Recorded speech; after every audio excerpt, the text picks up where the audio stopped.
Okay, so here it is, the Farmertec G888. This one's got my original ported cylinder on it.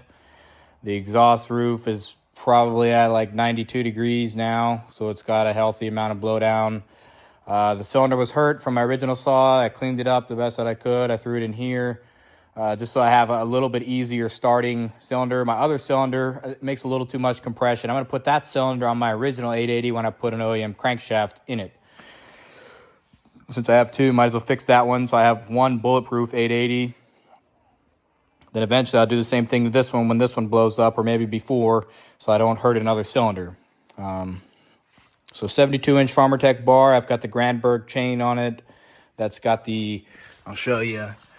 So it's got the full cutters right here, here, and here. And then it's got two mini cutters right here. And it does that all the way around. That's the pattern. The Granberg mill, that's what this is, 72-inch Granberg. This is worth the money. You can just see how nice the quality of all these parts are. It's all CNC machined. Aluminum, look at how thick it is. I can see all this here. Giving you a close-up. The Chinese ones is nowhere near the quality of this. And with something, I mean, I think you can get by with the Chinese one if you're doing like maybe a 32 or something, something smaller. I think you'd be fine with the Chinese one. But for a mill this long, and that bar is pretty noodly, I wanted to go with the best. Since I went cheap on the bar, I might as well go best with the mill attachment itself. I'm going to run it on this ladder here. I'm going to make a jig for it tonight. I've been filming most of this process as much as I can remember to turn the camera on for. So hopefully this will be a successful project. I'm just going to do a couple test cuts tomorrow. The tractor hydraulic lines are busted on it now. I think we're maybe lifting a little too heavy, and the lines were pretty old and cracked, so that was bound to happen. So we've got to fix those before we can mill any of the big slabs, but I'm going to do some test cuts with it tomorrow on the smaller, crotch log, and that'll probably be the one that I start practicing on the epoxy pours on something that's not super valuable, So this is kind of the setup. One thing, I do need to add the auxiliary oiler, so I'm going to have to take this back off. I just wanted to kind of mock it up and see how floppy the bar was today while I had help. But I'm going to take the bar off and then mill or drill a little slot on that Bridgeport mill back there to have my auxiliary oiler. And I'll mount out here. And I don't know, the oiler on this, I think there's probably something wrong with the oiler on this 880.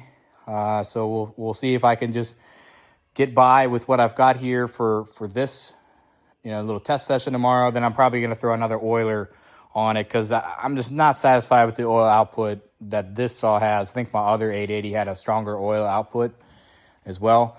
It was kind of struggling a little bit with that 41 as far as how much oil it was pumping. It was still pumping oil, but it's just not as much as what I would like to see on a saw this big, where you're running these big bars. I just left the spikes on for this one. This should be plenty of bar length to get through the tree that I'm cutting. It's like 48 inches in diameter, and this is a 72, so I've got like about 60 total inches between here and here to mill with. I also got the winch, the Granberg hand winch. There it is in that little box right there. So I'll be mounting that on too. That was just kind of, I feel like that's going to help keep a good amount of load on this saw so I can get a good amount of fuel pulled into it. And hopefully it survives a little longer that way. And then I'm not like putting pressure on. I think it's not very safe to be forcing it here. You'll wear yourself out quick. The hand winch, definitely better ability to apply force. So I got a max flow filter on here. I really, if I'm going to start doing this more, I'll buy an 880 max flow with the, the rain cover that helps keep the filter clean. This is just my old filter setup off my 661, running the open cap on there. I think this part here is off of like my 440 kit. And it's kind of just a, mixed bag of parts here to get all this to work. But this saw runs pretty good. I think like with the modified carburetor that's on it, it's got an OEM modified 880 carburetor that was bored out.